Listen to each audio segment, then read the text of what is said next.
Let's now go to goiter, thyroid problems. Let's discuss diagnosis methods. A goiter and its underlying causes is diagnosed using a number of tests, including physical examination, blood tests to check for thyroid hormone levels and particular antibodies, ultrasound scan, fine needle biopsy, and radioactive iodine scan. Types of goiter. Goiters can be either diffuse or multinodular. A multinodular goiter is usually a simple goiter that has progressed to nodularity. Treatment options. Treatment depends on the underlying cause.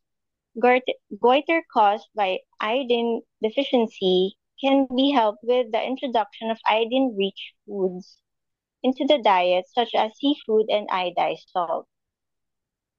Hyperthyroidism is managed with drugs that slow the activity of the thyroid. If these fail to work, part or all of the thyroid gland is surgically removed. Alternatively, some or all of the thyroid's hormone producing cells can be destroyed with radioactive iodine treatment.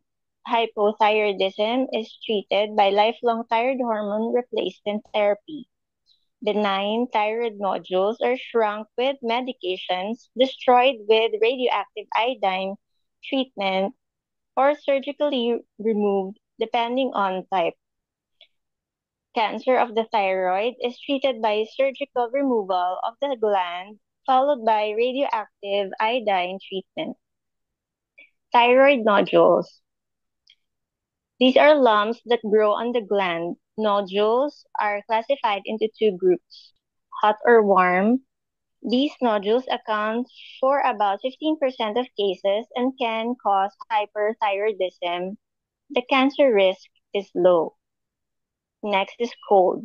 These nodules account for about 85% of cases. Around 20% of these are cancerous. Thyroid cancer. Sometimes the thyroid gland is enlarged because of cancer. Anyone can develop thyroid cancer, regardless of age or sex.